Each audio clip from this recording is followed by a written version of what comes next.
সরকারের টানা চতুর্থ মেয়াদের প্রথম বাজেট, আয় ব্যয়ের হিসাবও সন্নিকটে।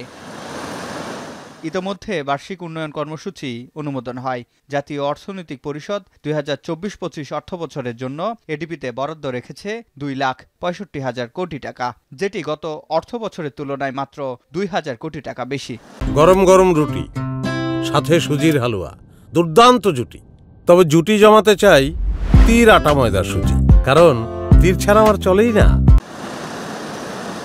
নতুন মেট্রো রেল প্রকল্প, পদ্মা রেল সেতু সহ গুরুত্বপূর্ণ বেশ কিছু প্রকল্প চলমান থাকায় এবার উন্নয়ন বরাদ্দে সর্বোচ্চ অগ্রাধিকার পেয়েছে পরিবহন ও যোগাযোগ খাত।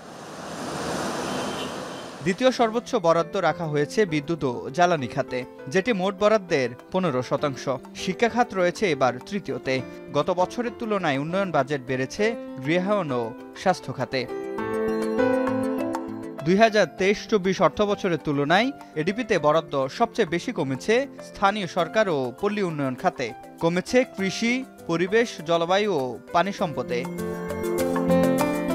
এবার মন্ত্রণালয় হিসেবে সবচেয়ে বেশি ১৫% বরাদ্দ মিলেছে স্থানীয় সরকার বিভাগে। দ্বিতীয় সর্বোচ্চ সড়ক পরিবহন ও মহাসড়ক বিভাগ পেয়েছে, পিছিয়ে রেলপথ, নৌপরিবহন ও পানি সম্পদ মন্ত্রণালয়।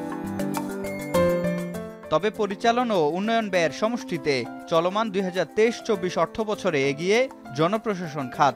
মোট বাজেটের ২২% ছিল এই খাতে, পিছিয়ে ছিল স্বাস্থ্য, জনশৃঙ্খলা, জ্বালানি ও বিদ্যুৎ খাত। এবার দেখার অপেক্ষা সরকারের আয় ব্যয়ের হিসাবে কতটা প্রত্যাশা মেটে সাধারণের। সিফাত শাহরিয়ার, এখন, ঢাকা।